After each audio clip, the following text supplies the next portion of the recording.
কোনো এক রোদ ঝলমলে দুপুরে আয়োজন করলাম ফ্রাইড রাইস করার। সময় কাটানো কিভাবে করলাম ফ্রাইড রাইস। ভাতটাকে সিদ্ধ করে নিয়েছিলাম, এরপরে সবজি, নানা রকম সবজি যেটা যার ইচ্ছা সেটা কেটে কুচিয়ে রেখেছিলাম। এরপরে দিতে থাকলাম মশলা, গোটা জিরে, শুকনো লঙ্কা, সাদা তেলে করতে হবে, পেঁয়াজ কুচি, হালকা বাদামি হলে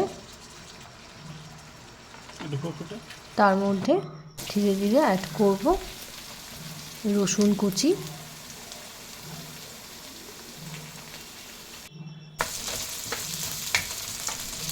আবার নাড়াচাড়া করতে হবে।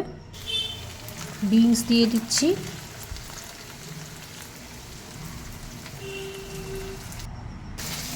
আবার নাড়াচাড়া।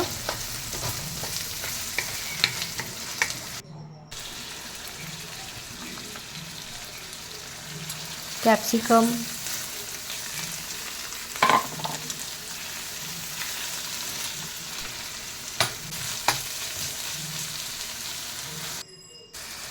কাঁচা লঙ্কা কুচোনো, যে যেরকম খায়।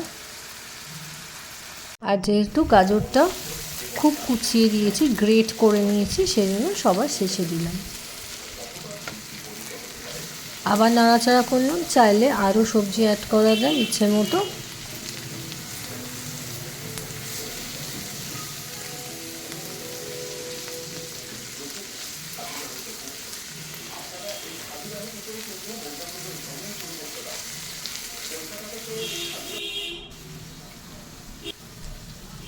এবারে হালকা নুন,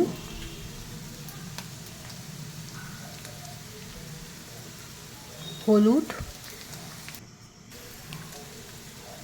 শুকনো লঙ্কা গুঁড়ো কালারের জন্য, আবার নাড়াচাড়া করে নেব।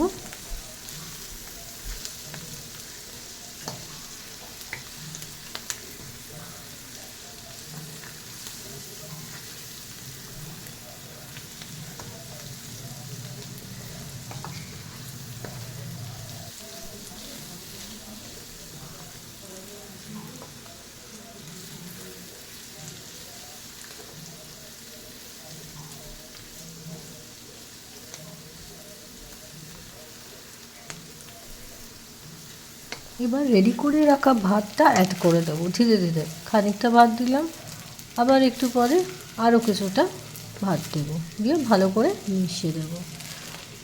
চটজলদি করতে গেলে এর থেকে ভালো অপশান আর হয় না। সব কিছু একসাথে মিশিয়ে করে নেওয়া, জাস্ট নেড়ে নেওয়া দাদার। এর সাথে ডিম কুচি বা চিকেন কুচিও অ্যাড করা যায়, যেটা যেমন খুশি ইউজ করতে পারেন। ব্যাস রেডি হয়ে গেল আজকে দুপুরের লাঞ্চ ফ্রাইড রাইস। ওপরে কুচিয়ে দিলাম পেঁয়াজ পাতা। তবে একটা কথা বলা হয়নি, আজকের রান্নাটা মানে ফ্রাইড রাইসটা পুরোপুরি করেছে আমার হাজব্যান্ড, আর চিকেনটা আমি করেছি। সব কিছু মিলিয়ে আজকের লাঞ্চ রেডি। এবার শুধু খাওয়ার পালা। বাড়ির বাইরে পড়ে থাকার ডিসঅ্যাডভান্টেজ, সব কিছু নিজে হাতে করতে হবে। আর বাইরে থেকে খাবার অর্ডার করলেও আমাদের টেস্ট বাডের মতো খাবারগুলো হয় না। তাই যা পারি নিজে বাড়িতে করে নিয়ে খাওয়াটাই বেটার।